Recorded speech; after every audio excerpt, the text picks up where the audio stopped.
Welcome to Perspectives El Paso. I'm Professor Leon Blevins, retired professor of government from El Paso Community College. Today I have a guest that I think you will find very intriguing and interesting because he's a longtime businessman in El Paso. He's born in Juarez, here in this largest urban community on an international border, and came over here and became a success in the area of real estate. He and his brother, I believe it is. And so this gentleman's name is Ray Mancera. Ray and I have crossed paths on a number of occasions here in El Paso. And sometimes when my picture has shown up in the newspaper or something, he would clip that out, and I believe laminate some of them and send them to me. And a thanks for my work here in El Paso. Ray, thanks for Thank you for inviting me. Sending me those. I appreciate this contact we've had over the years. And so today we want to talk about LULAC. Now, in the past, I've had Belen Robles on this show, she's on our board of trustees at Community College, and she served as the first female president, national president of LULAC. And we've discussed some of the things about LULAC itself. Okay. Now we are in an era, here we are in late May of 2017, the era of Donald Trump, and the move to build a huge, giant wall along our border from sea to sea. And LULAC has become quite interested in this issue. And then another issue has come up, particularly because of a governor named Greg Abbott here in Texas. And the argument nationwide with Trump and Texas-wide with Abbott about sanctuary cities. Okay, so let's talk a little bit about sanctuary cities and the role of LULAC and your role. Tell us a little bit about you and LULAC. Well, what I can tell about myself is that I was born in Juarez, went to school here. My father was a U.S. citizen, but he wanted us to be born in Juarez. Very interesting. So I went to elementary, all my school from first grade all the way to UT El Paso, where I graduated with a degree in business administration, the first in my family. Mm-hmm. But by then, my brothers and I had started a shoe business. We were selling shoes out at the flea market, and from that business, it grew into quite a large corporation, and we were very fortunate in that respect. So we became businessmen at a very young age, and I also did a little stint with Texas Instruments after graduation from UTEP. I worked for them for about 2 years, and I was very fortunate to land a job to be in charge of Latin America. And it gave me such a broad perspective of who we are, why the importance of Hispanics in the Western Hemisphere, having traveled to Argentina, Brazil, Mexico. But I came back and joined my brothers again. And so we went into the shoe business. It used to be called Zapaterias Mancera. And then we also went to the flea market. We used to own and operate the Fox Plaza Flea Market. That was ours. I've spent thousands of dollars there. Yes, thank you. And we also went into the real estate business. My brothers and I separated approximately 1978. Mm-hmm. 1998. And I decided to go into real estate. And so even though I do real estate, I also do a lot of consulting because I became very a student of government, how government operates at the local, state, and federal level. And I just fell in love with it. It all started when Orlando Fonseca appointed me to the City Plan Commission. And boy, do I encourage everybody to join a board or a commission, because you get to see how the city operates and how the government or the county operates. So I became a chairman of the Plan Commission, and I started to understand how a home rule city operates, so the authority it has under zoning. So I became, again, a student of government. Today I do real estate, commercial, and I also do I represent people before the city council on matters of zoning, code enforcement, things of that nature.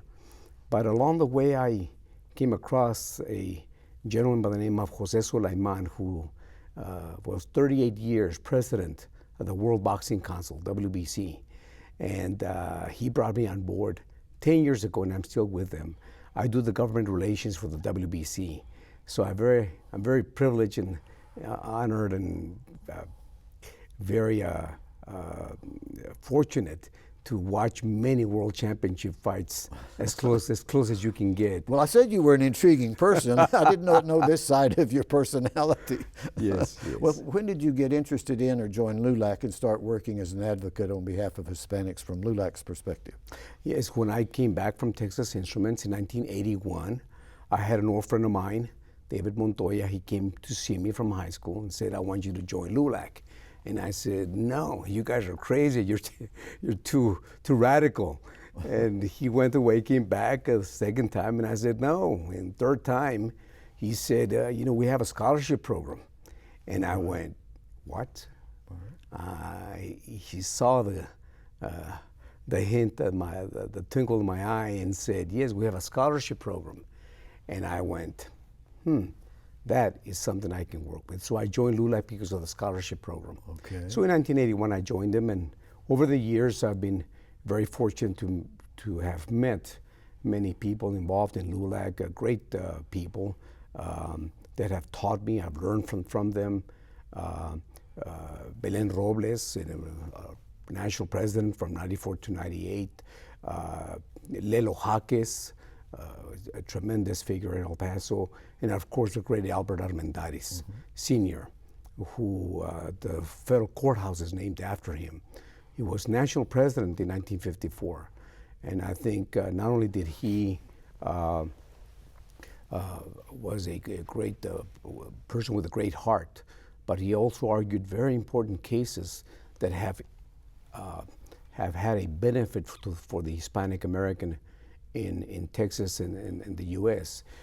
He filed a lawsuit in 1954 called Hernandez versus Texas. He went all the way to the Supreme Court, and he gave the Hispanics the right to serve on juries. And before, we were not allowed to serve. So you talk about making changes. He did make a fantastic change. So LULAC has interest in that of governmental processes, has an interest in education and discrimination in education. What about that? LULAC's role with regard to that? In education, of course, we have always fought for the Delgado versus El Paso ISD, filed also by Armendariz, still alive and well, where he was able to prove that El Paso ISD was discriminating against Hispanics, segregating them. And so at this point, El Paso ISD cannot make any changes in boundaries unless it goes through the courts. And so that was an interesting one. But I think the one that had the most impact was the LULAC versus, first it was LULAC versus Clements, and then it was LULAC versus Richards, where we filed a lawsuit against the state of Texas for underfunding higher education funds along the Mexico-Texas border. And we won that case where all the monies for higher education went north of the border, and we were able to show that it was discrimination. And as a result of that, the legislature appropriated approximately $475 million at that time to be spent solely along the border. As a result of that, UT El Paso went from one PhD program, geology, to its second PhD program in 1992. Now we have 21 PhD programs. Well, what was happening was the Permian Basin, a lot of oil production here in West Texas, not right in El Paso, but a lot of that money was simply going over to A&M and UT Austin and places like that instead of being spread across the state. So it was hard for Texas Western to get any PhD programs at all. And for any border city. Any border city. Any right. border city. So now one of the latest endeavors that LULAC Local is doing is we're trying to bring a law school to El Paso. So locally, the way LULAC is structured, it's a very unique structure. And so you join a council. So right now we have approximately 9 to 10 councils. And so every council has their reason and their rhyme and reason, whatever they would like to do. And then we elect our district officers. And then we go to the state convention and we elect our state officers. We go to the national convention and we elect our national officers. So the rhyme and reason is that we in El Paso are making sure that government is not discriminatory, that it's working to the benefit of all, and also at the state and national level. So I had the fortune of being a national vice president elected in 2008, and also being the national parliamentarian. So I've been very fortunate to be at the local, state, and national level as far as LULAC is concerned. So you see all these categories of needs: voting discrimination, redistricting discrimination. But let's talk a little bit about what's in the news as recently as today's newspaper and on television: sanctuary cities.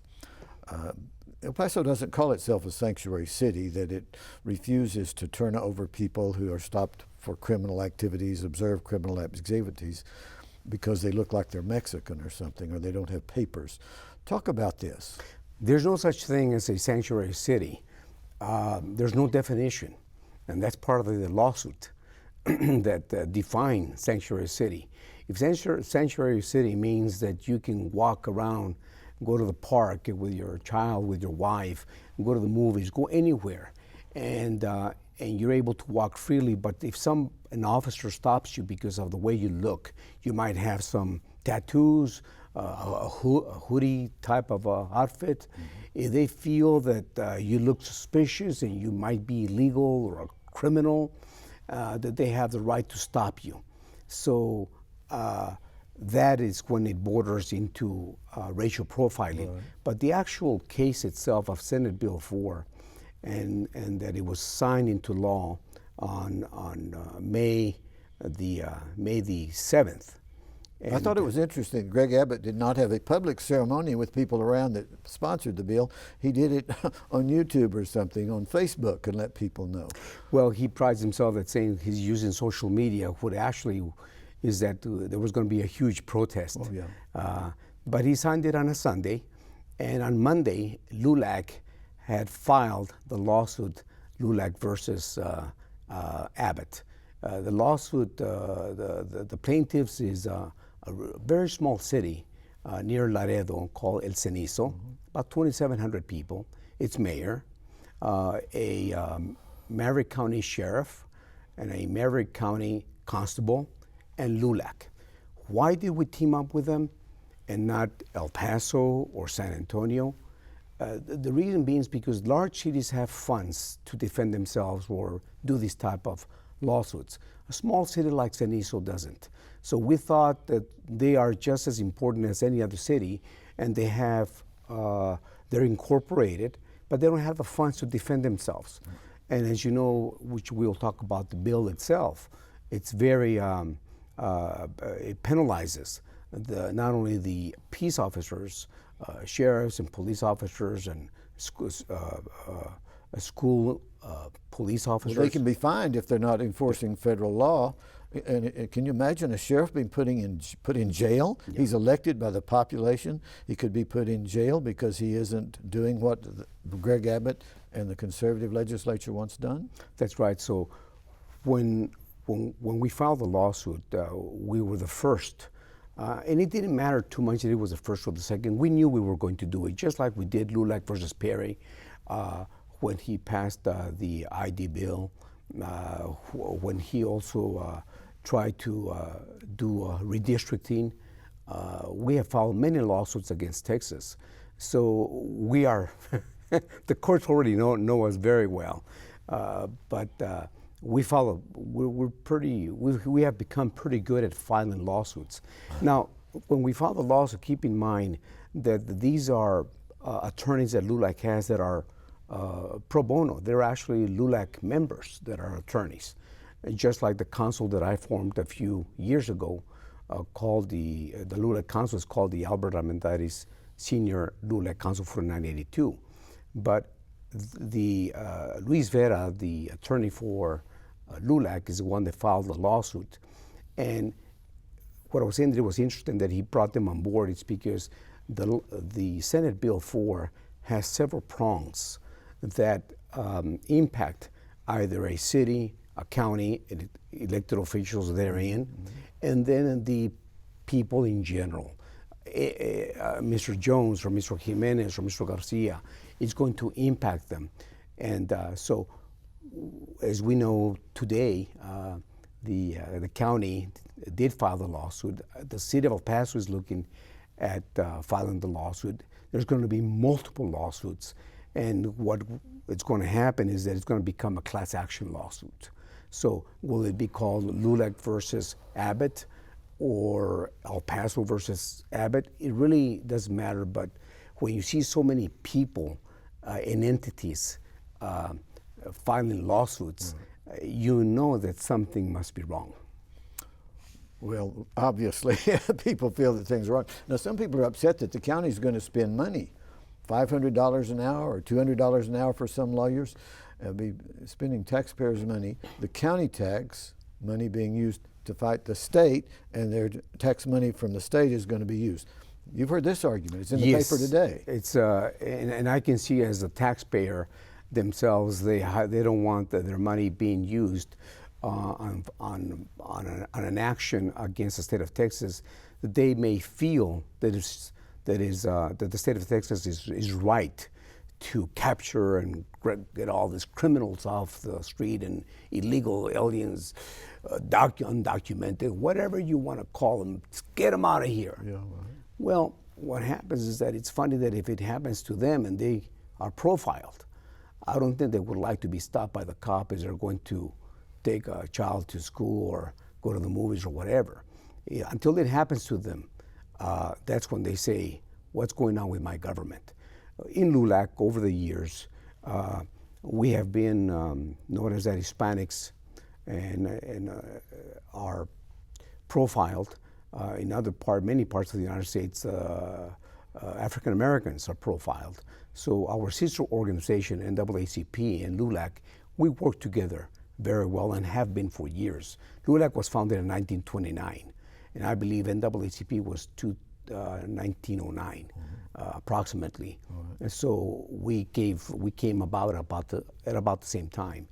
But getting back to Senate Bill 4, is that those folks that are complaining that why is my government spending taxpayer money to fight this lawsuit, they're going to get egg in their face, because what's going to happen is this: if that bill becomes law September 1st, and there's a police officer from the city or a sheriff that would impact the county. So when we pay taxes to the city and to the county to manage the affairs, and they hire the police or the sheriff for their jurisdictions, for their respective jurisdictions.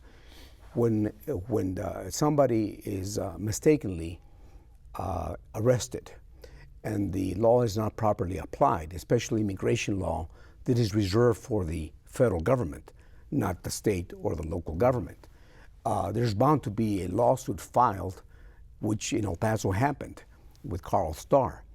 And the lawsuit is going to be filed, and the cost for settlement or the compensation, the relief that plaintiff is going to receive, that taxpayer that's irate because they're spending money to fight this Senate bill. Now, a number of years ago, the gentleman you mentioned, Carl Starr, he won a suit that said, stop doing this kind of thing now the state is saying they're supposed to do. Is that it? That's right.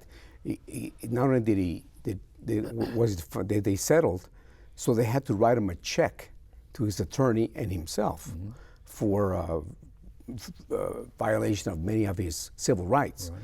What it's going to happen, so we as taxpayers, city or the county, or for that matter, UT El Paso or community, UT El Paso, El Paso CC, they're going to have to start writing checks for errors that they make, and they're going to be found guilty of violating civil rights.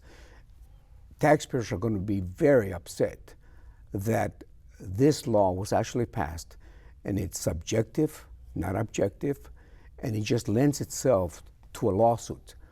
And I sincerely believe that a lot of folks in the state of Texas, Abbott should use the authority, the relationship he's got with the federal government, and let them do whatever they have to do on the federal side. As you know, the states said that whatever they do not give to the federal government, they reserve for themselves. Well, one of the things they gave the federal government was precisely immigration enforcement, the decision who can come into the country and who cannot, under what conditions. No state wants that job. No city wants that job. So they gave those rights back in the 1700s. Yeah. So now for them to start saying, we want to enforce this law at the state level, and by the way, you county, you city, we want you to enforce that, it just rings bells all over the place, and there's going to be lawsuits filed, and we as taxpayers are going to have to end up having to pay in the settlements that we have to reach. As a political scientist, I find it extremely interesting, this contradiction here. Greg Abbott, when he was running for governor, even before he ran for governor, bragged about his job every day when he got up was to file a lawsuit against Obama, the federal government. Federal government, leave us alone, get out of our business, leave us alone. And then he turns around here, and then he takes a position that he is the leader of the state government, can tell the cities what they are supposed to be doing and not doing. In fact, in a Denton case on fracking, oil fracking, Denton tried to stop it, and he got the legislature to say, you can't do that. That's right. That's a good analogy, my God, to compare Abbott, his domain, his jurisdiction being the state of Texas, and Trump being federal. And when LULAC filed the lawsuit, it's very interesting. They chose a city of Cenizo, and they chose county elected officials because, again, it's got several prongs. The one that LULAC is very much interested in is the one that calls for racial profiling. And just like that Senate Bill 1070 from Arizona or the Proposition 187 out of California, all were found to be unconstitutional. You cannot profile an individual because he looks criminal, he looks like he might be here, he's undocumented. What happens is that we as LULAC, we want to make sure that any person starting with Hispanics, that we enjoy the privileges that every American enjoys, the freedom to go wherever you wish, speak whatever you want to say, the freedoms that we enjoy. And so we fight already that fight about having a voice, being allowed to go into school, getting a loan at the bank without looking at your skin color or your last name. We fight all those fronts. But now having to deal with a mandate from the state government that the police now is going to be questioning our legality here in El Paso as we walk around in our city, that I believe is very dear and close to the heart of LULAC, that we're going to be fighting for the civil rights of Hispanic Americans, but for that matter, for any American, that they should enjoy that freedom that our great country wrote into the Constitution. Again, just to be clear, is that once an individual is in El Paso or Oklahoma or New York, and they're walking around, if they commit a crime, well, my God, arrest them. We don't want criminals. We want them punished. If they happen to be from another country, from England or Mexico or Iran or Argentina, it doesn't matter. Yeah. Kick them out. We understand that. If you and I were walking down the street in Lubbock, Texas, I've lived there, have relatives there, which one of us is most likely to be racially profiled? Statistics, it shows that I would be the one that would be stopped and said, what are you doing here? Okay, now I had a case one time, Armijo Center. I get out of my car. I'm wearing my mariachi outfit to do a program for a bunch of little dribbler basketball players from UTEP. And a police officer pulls up, 2 cops pull up, and jumps out and says, "What are you doing in this neighborhood? What are you doing here?" It's the reverse. And I said, and then I'm looking at him and I said, "Look, you look familiar. I think you're one of my former students." "Yes, I'm one of your former students." He shows me his badge, Vice Squad. Okay. So here I was, an Anglo walking around, and this actually happened to a man that I know about. An Anglo walking around South El Paso was stopped because they thought he was looking for prostitutes. Prostitute, drugs, or whatever. Drugs and yes, stuff. yes. And so, So racial profiling is illegal. It doesn't matter No, it should what not be skin that. color you are. if you observe doing something that is criminal, not just, and there was a case from El Paso one time, the Supreme Court said just because you look suspicious, in that case it was an African American, doesn't give the police the right to stop you and even ask for your name. Yes. Unless they observe more than just you look suspicious. Yeah. So thank God for the courts. Thank God for the fathers of the Constitution that wrote all those wonderful clauses in there, the freedom, because if you look at the civil rights era, the violation that African Americans were receiving, they could not vote unless they paid either the poll tax, or they had to pass a literacy test. All of those have been obstacles for minorities in the United States to participate as true Americans. And some people just walk away.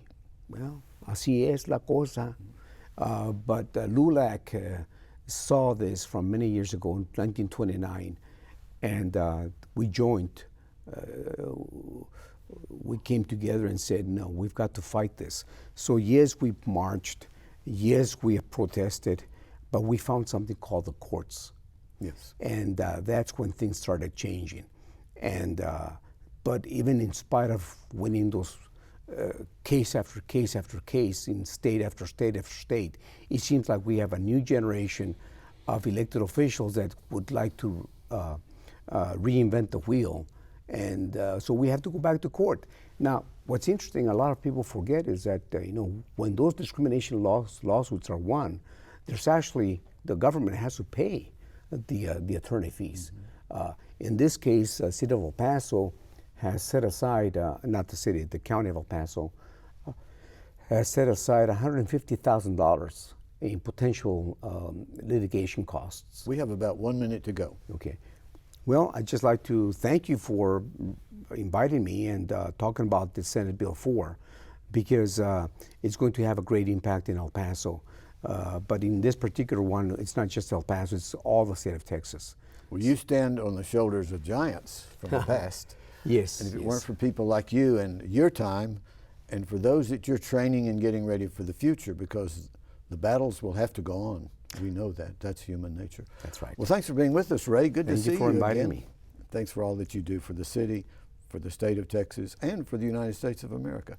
This is Perspectives El Paso. Tune in for future interesting guests that we will have. I'm Leon Blevins.